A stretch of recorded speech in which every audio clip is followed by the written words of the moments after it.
नमस्कार। मुद्दा तो है, मैं आपका स्वागत है। मैं हूं आपके साथ ब्रजेश चौकसी और आज मुद्दा है आदिवासी और बात करेंगे कि आखिर उन पर होने वाले अत्याचार में कमी क्यों नहीं आ रही, कौन है इसका जिम्मेदार।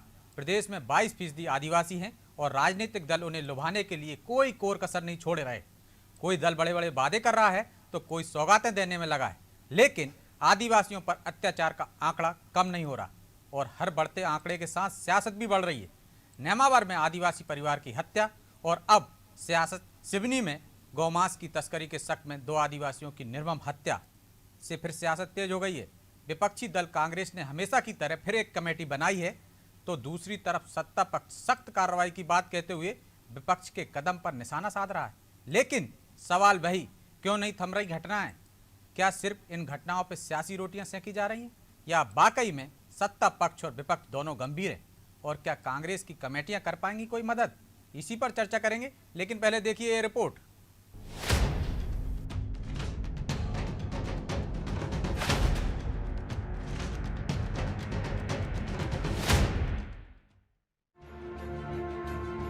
मध्य प्रदेश के सिवनी जिले में गौ हत्या के शक में 2 आदिवासियों की पीट-पीटकर हत्या के मामले में राजनीति गर्मा गई है। गौमांस की तस्करी के शक में 2 आदिवासियों की पीट-पीटकर हत्या के मामले को लेकर विपक्षी दल सरकार पर हमलावर हो गया है। कांग्रेस मॉब लिंचिंग के इस मामले को लेकर बीजेपी सरकार को घेरने में जुटी है। कांग्रेस नेता ट्वीट कर शिवराज सरकार से सवाल पूछ रहे हैं। साथ ही कांग्रेस ने इस मामले में तथ्यों का पता लगाने के लिए 3 सदस्यीय कमेटी का गठन भी किया है। पार्टी ने घटना की जांच के लिए 3 विधायक ओंकार सिंह मरकाम, अशोक मस्कोले और नारायण पट्टा को कमेटी में शामिल किया है, जो सिवनी पहुंचकर इस पूरे मामले की जांच करेंगे। घटना की शिकायत कांग्रेस के नेताओं ने राज्यपाल से भी की है। वहीं राज्यपाल से मुलाकात के बाद कांग्रेस विधायक कांतिलाल भूरिया ने सरकार पर हमला बोला और घटना की उच्च स्तरीय जांच करने की मांग की। आज पूरे प्रदेश में हमारे आदिवासी भाई, आदिवासी समाज भयभीत है। हम किसके पास जाए, हम किसको अपनी दुख अब सुनाए? तो ये हम महामहिम को भी दे के आए हैं कि यहाँ पर इस तरह से हो रहा है। आप आदिवासी के संरक्षक हैं और आप अगर इस तरह से आप हस्तक्षेप नहीं करेंगे तो आदिवासी गांव संज्ञान लिया। पीड़ित परिवारों को आर्थिक मदद दी गई, सरकारी सहायता की बात की गई, जो घायल हैं उनके उचित उपचार की बात की गई, सुरक्षा संरक्षण की बात की गई। और ये कांग्रेस इस पर कमेटी बनाकर राजनीति करती, तो हम ये जानना चाहते हैं पहले जो कमेटी बनी उसका नतीजा क्या? और इस प्रकार की ही सस्ती राजनीति के चलते आज कांग्रेस जो है जनता जनार्दन के मन मस्तिष्क से गायब हो चुकी है। आदिवासियों को लेकर मध्य प्रदेश सरकार चिंतित है। उनके हितों के लिए कार्यक्रमों पर कार्यक्रम कर रही है। आदिवासियों के संरक्षण के लिए कानून भी बना रही है। घटना के बाद मुआवजे का ऐलान भी होता है, लेकिन ऐसा क्या है कि आदिवासियों पर अत्याचार की घटनाएं कम होने का नाम नहीं ले रही? घटना के बाद विपक्ष कमेटियां तो बनाता है, लेकिन कांग्रेस कहां कमजोर पड़ रही है कि उन कमेटियों से कोई निष्कर्ष नहीं निकल पाता। ब्यूरो रिपोर्ट, अनादि टीवी।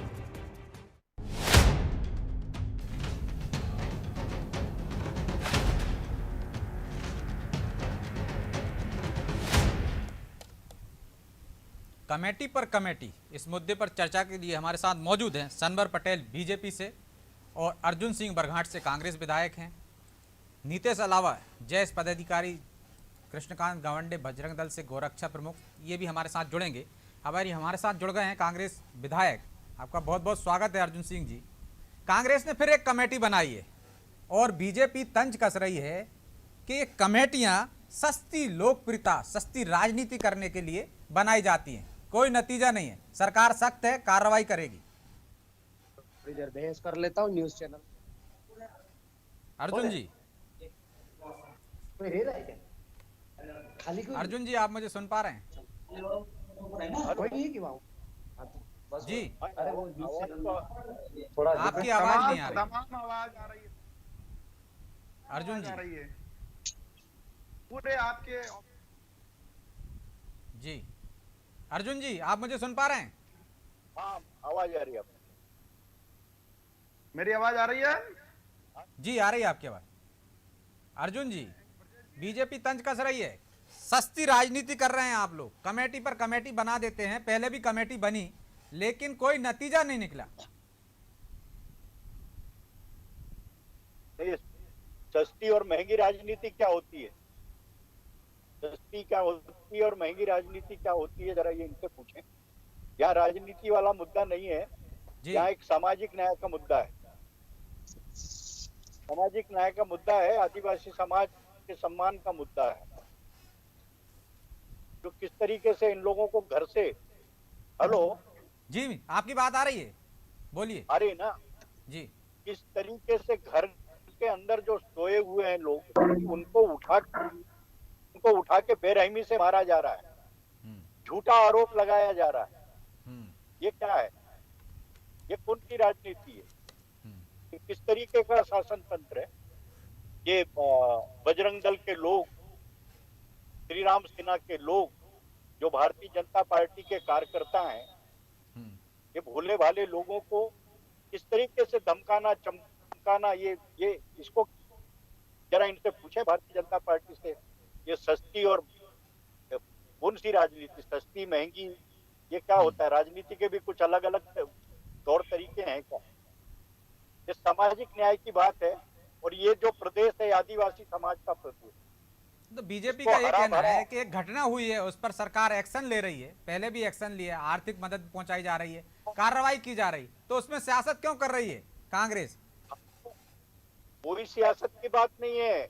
हम ठीक है। तो कह रहे हैं कि जो माननीय मुख्यमंत्री जी जो कर रहे हैं, कि जो गुंडागर्दी कर रहे हैं, गुंडों, जिन लोगों ने जो भी अत्याचार कर रहे हैं, हम उनको 10 फीट नीचे गड्ढे में गाड़ेंगे और उनके मकानों को तहस नहस करेंगे। तो वही कर दो, और गरीबों को आर्थिक मुआवजा देंगे, तो वो तो काम कर दो। तो हमने पटेल वही साहब, कहा। लाख जतन कर रहे हैं आप, फिर भी ये घटनाएं क्यों नहीं रुक रही? नेमावर के बाद अब सिवनी में एक घटना, और जो अर्जुन सिंह जी कह रहे हैं कि जो आप कहते हैं, सीएम साहब कहते हैं कि 10 फीट नीचे गड्ढे में गाड़ देंगे अपराधियों को, बुलडोजर चलाएंगे, तो फिर आपकी धमक क्यों नहीं हो रही? कार्रवाई भी कर रहे हैं, तो इन पर भी कब कार्रवाई करेंगे? ऐसा डर कब पैदा करेंगे कि इस तरह की घटना ना हो, माव लीचिंग ना हो? देखिए ब्रजेश जी, जो घटना घटी है वो बहुत ही दुखदाई है, बहुत ही पीड़ादायक है। इस घटना या इस प्रकार की घटना से बुरा और कुछ नहीं हो सकता है, लेकिन घटना घटने के पहले और घटना घटने के बाद दो भागों को हम किसी भी घटना में जो देख सकते हैं। अब घटना जब घटने के पहले कोई यंत्र नहीं होता है सरकार के पास कि यह घटना घटने वाली है और उसको रोक दिया जाए। जन जागरण होना चाहिए, लोगों में संवेदना होना चाहिए, इस प्रकार की घटना किसी भी हाल में नहीं होना चाहिए, यह जरूर है। लेकिन घटना घटने के बाद सरकार का रोल होता है, पहला रोल होता है कि अगर कोई पीड़ित उपचाररत है तो उसका तत्काल उपचार कराया जाए। ईश्वर न करे जिस प्रकार की घटना यहां घटी है दोबारा कभी न घटे। इस प्रकार की कोई घटना घटती है और किसी की मृत्यु हो जाती है, बहुत ही दुखद, बहुत ही निंदनीय, उससे ज्यादा कुछ बुरा नहीं हो सकता। लेकिन ऐसा कुछ हो जाता है, उस परिवार के साथ किस तरह से खड़े होकर उसकी मदद की जा सके। और नंबर 3, जिन भी आरोपियों ने इस प्रकार की घटना को अंजाम दिया है उनकी गिरफ्तारी की जाती है, और गिरफ्तारी के पश्चात कठोर सजा उनको मिले और जल्द मिले, इस बात के प्रयास सरकार करती है। और इस पूरे घटनाक्रम में भी मध्य प्रदेश की सरकार ने तत्काल अधिकतम गिरफ्तारियां कर ली है, और जल्द से जल्द उन लोगों को कठोर सजा दी जाए, इस बात का खास ख्याल रखा जाएगा। और मध्य प्रदेश की सरकार ऐसे आरोपियों को, चाहे वो कोई हो, छोड़ने वाली नहीं। पटेल साहब, आपने कहा कोई यंत्र नहीं है, ठीक है, यंत्र नहीं है, लेकिन आप कानून का भय तो पैदा कर सकते हैं। खरगोन में दंगे होते हैं, आप भय पैदा कर देते हैं, लेकिन इस तरह की माव लीचिंग की घटनाएं होती हैं, पीएम तक उस पर नाराजगी जाहिर करते हैं, लेकिन उस पर आप ऐसे सख्त कदम नहीं उठाते कि ऐसा भय पैदा हो जाए कि दूसरी बार करने से पहले कोई सोचे। क्या आपके ही से लोग जुड़े हुए लोग आ रहे हैं नाम, इस वजह से वैसी कार्रवाई नहीं हो रही? बजरंग दल का जिस तरह से आरोप लगा रहे हैं अर्जुन सिंह जी, नहीं ब्रजेश जी, इसमें कहीं बजरंग दल या इस प्रकार से बिल्कुल गलत आरोप है। जहां जो भी आरोपी होंगे उन आरोपियों पर सख्त सजा दी जाएगी। उनको आरोपी आरोपी होता है, ना वो हमारे बजरंग दल से, ना भारतीय जनता पार्टी से, वो किसी दल का नहीं होता है। आरोपी आरोपी होता है। अगर कोई आरोपी है, उस आरोपी को सख्त सजा दी जाएगी। आप देखिए, किसी भी हाल में किसी आरोपी को बख्शा नहीं जाएगा। ठीक है, बजरंग दल से भी हमारे साथ कृष्णकांत जी जुड़े हैं। कृष्णकांत जी, क्या माव लीचिंग की घटना को जायज ठहराते हैं? इस तरह की घटना क्यों, और बार बार बजरंग दल पर ही आरोप क्यों लगते हैं? क्या कानून के दायरे में कार्रवाई नहीं की जानी चाहिए थी, या कानून को अपने हाथ में लेना जायज समझ लिया बजरंग दल ने? सबसे पहले मैं स्पष्ट करना चाहता हूं कि बजरंग दल इस तरह की गौवंश तस्करी में किसी भी कार्रवाई में अगर जाता है तो वह प्रशासन को संज्ञान में लेकर के उनके संज्ञान में डालने के बाद ही बजरंग दल इसमें उतरता है।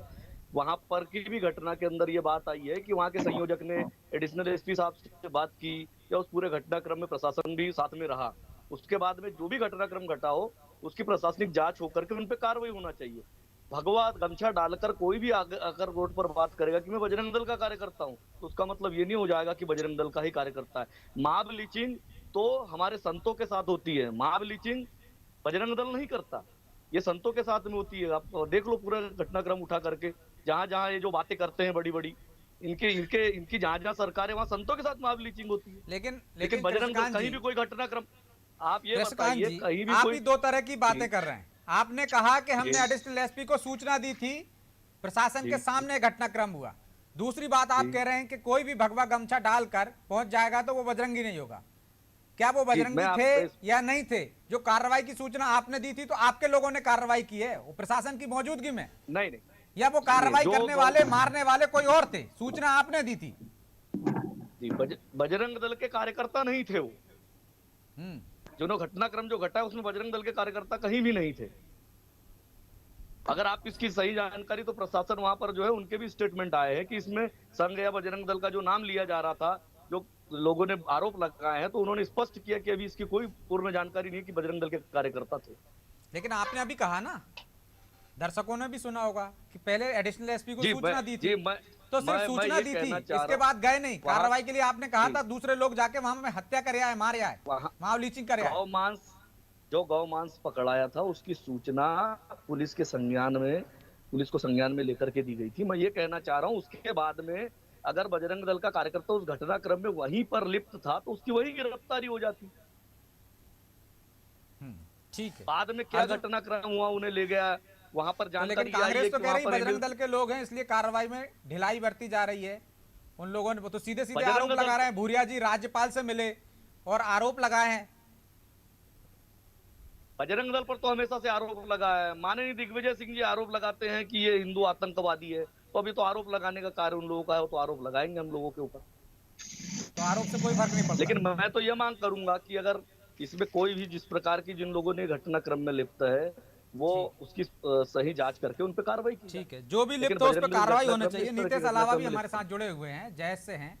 नीतीश जी, घटना चाहे कांग्रेस के शासन में हो चाहे बीजेपी के शासन में हो, हमने देखा है कि कांग्रेस शासन में भी बुरहानपुर के पास गोली चली थी, जयेश ने उसमें प्रमुखता से उठाया था, दिग्विजय सिंह ने भी कहा था, चिट्ठी लिखी थी बाकायदा कमलनाथ जी को। तो फिर इस वाली घटना को राजनीतिक नजरिए से क्यों देखा जा रहा है?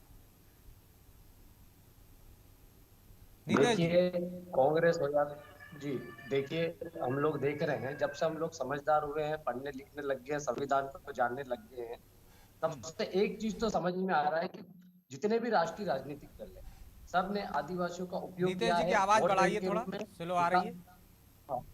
हेलो, आवाज आ रही है जी? बोलिए।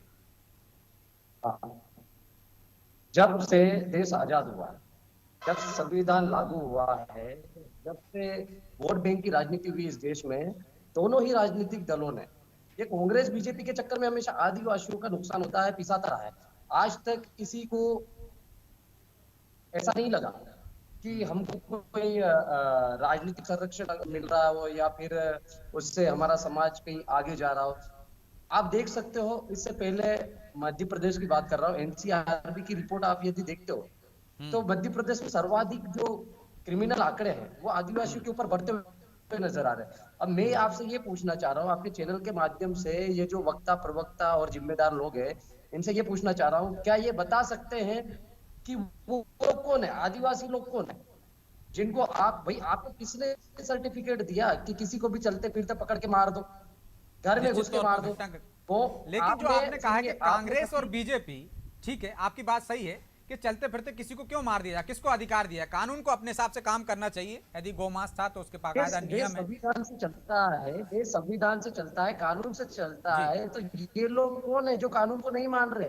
इससे पहले भी राजस्थान के चित्तौड़गढ़ में हमारे 2 आदिवासी भाई बहनों को मार दिया था। इसी तरह से मॉब लिंचिंग करके कुछ लोग आए थे, वो भी गोवंशी लोग थे।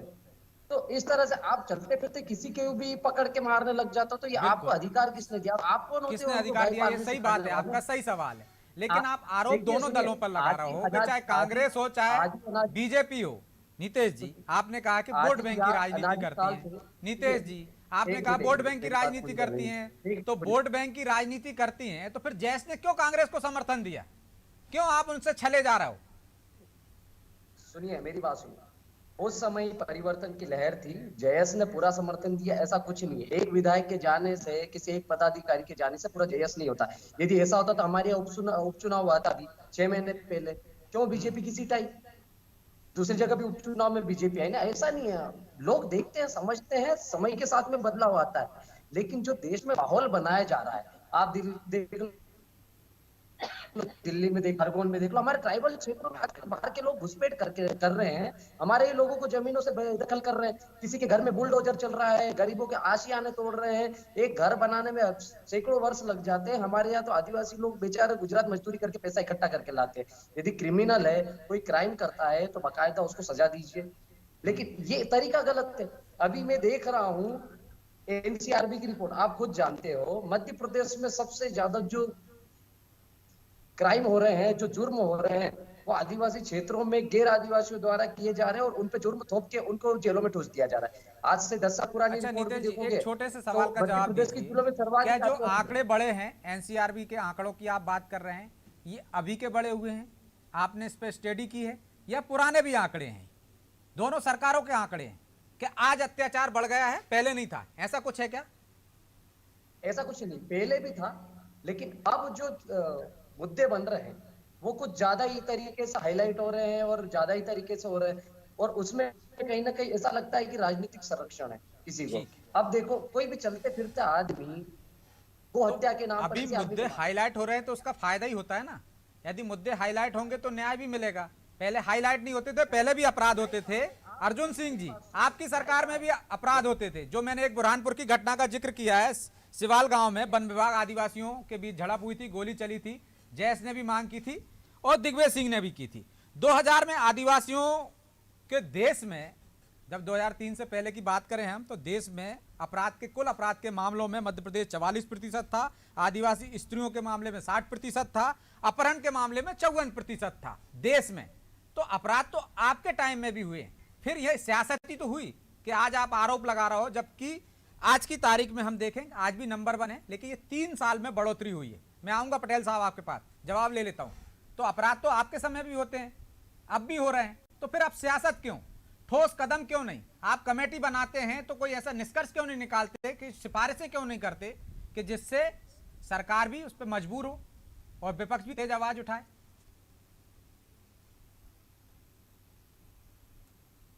अर्जुन जी, देखिए, ये जो घटना है ये आकस्मिक घटना नहीं है, ये सुनियोजित घटना है। जैसे अभी हमारे बजरंग दल के साथी ने बोला ना कि हमने पहले सूचना की, इनको मांस मिल जाता है, कच्ची गाय नहीं मिलती है, मांस कहाँ से जाता है इनके पास? और घर में सोए हुए लोगों को उठा के उनकी पत्नियों के साथ, उनके बच्चों के साथ में इस तरीके से दुर्व्यवहार करना, इनको किसने दिया? ये अधिकार किसने दिया कि लोगों को घेर के ये पूछ रहे हैं? ये जो कौन है?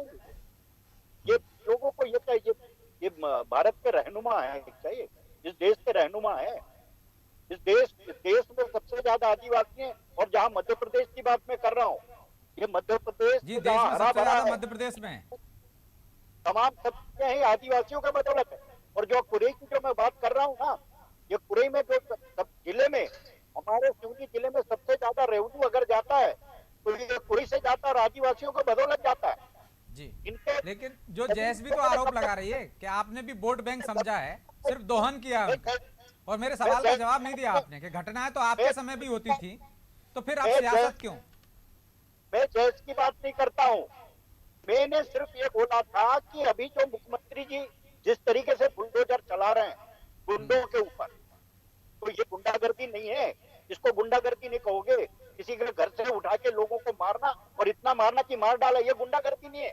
ठीक है, इनके घरों में बुलडोजर क्यों जो नहीं मैंने चला? सवाल किया था उसका जवाब नहीं दिया हालांकि आपने। पटेल साहब गुंडागर्दी क्यों? जी, बात ब्रजेश तो जी। जायज है कि घर से उठाकर मार रहे हैं आप, तो कार्रवाई ऐसी होना चाहिए जो नजीर बने ब्रजेश जी, और अगली बार कोई करने ब्रजेश से पहले सोचे।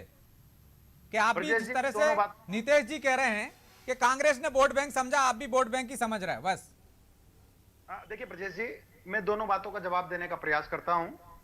हमारे विद्वान साथी नीतीश जी ने जो कहा कि एनसीआरबी की रिपोर्ट में हमारे जनजाति भाइयों बहनों के साथ या मध्य प्रदेश के जो रिकॉर्ड है वो ठीक नहीं है। मैं आपको बताना चाहता हूं कि रिकॉर्ड ठीक नहीं है, उसके दो कारण।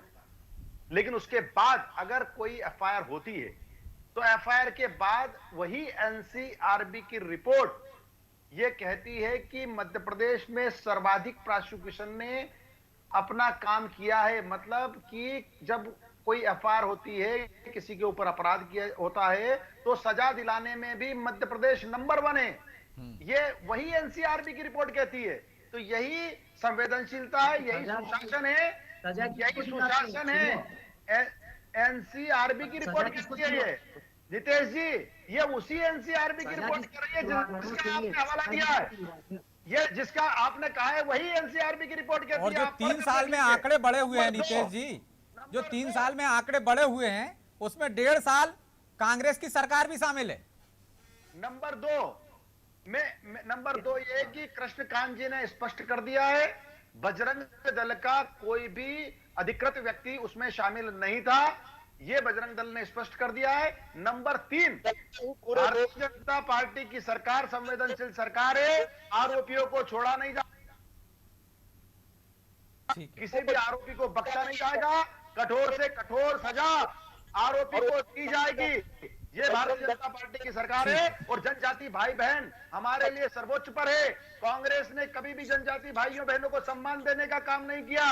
कांग्रेस ने कभी भी भगवान बिरसा मुंडा हो, चाहे शंकर शाह हो, चाहे रघुनाथ शाह हो, चाहे टांटिया मामा हो, अर्जुन जी जवाब ले।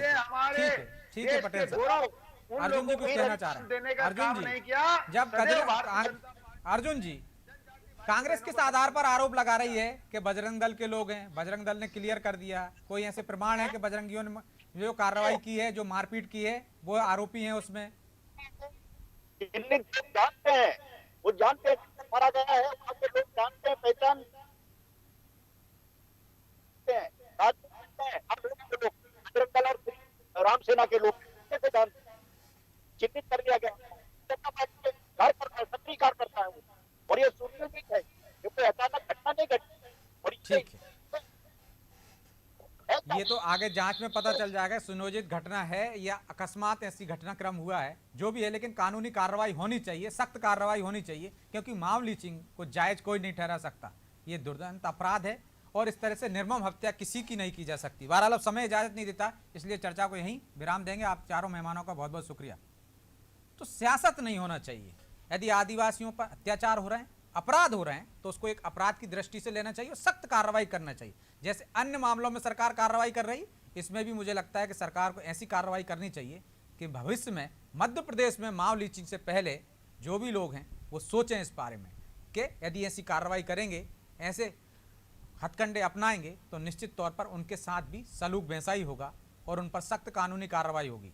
और जो लोग इसमें लिप्त हैं, या हम बजरंग दल का जो भले ही मना कर रहे हूँ, लेकिन उनको भी इस तरह की कार्रवाई नहीं करना चाहिए। कानून का सहारा लेना चाहिए। यदि कोई सूचना मिली थी तो संबंधित पुलिस को सूचना देना चाहिए था, लेकिन कानून को अपने हाथ में लेने का अधिकार किसी को नहीं है। और शायद जिन लोगों ने लिया है उनको इसका परिणाम भुगतना होगा। लेकिन सियासत नहीं होना चाहिए। इस तरह के मुद्दों को सियासत ना करके ऐसा करना चाहिए कि जो एक नजीर बने और भविष्य में कोई इस तरह के कदम उठाने से पहले सोचे। मुद्दा तो है। मैं आज इतना ही, मुझे दीजिए इजाजत और आप देखते रहिए अनादि टीवी। नमस्कार।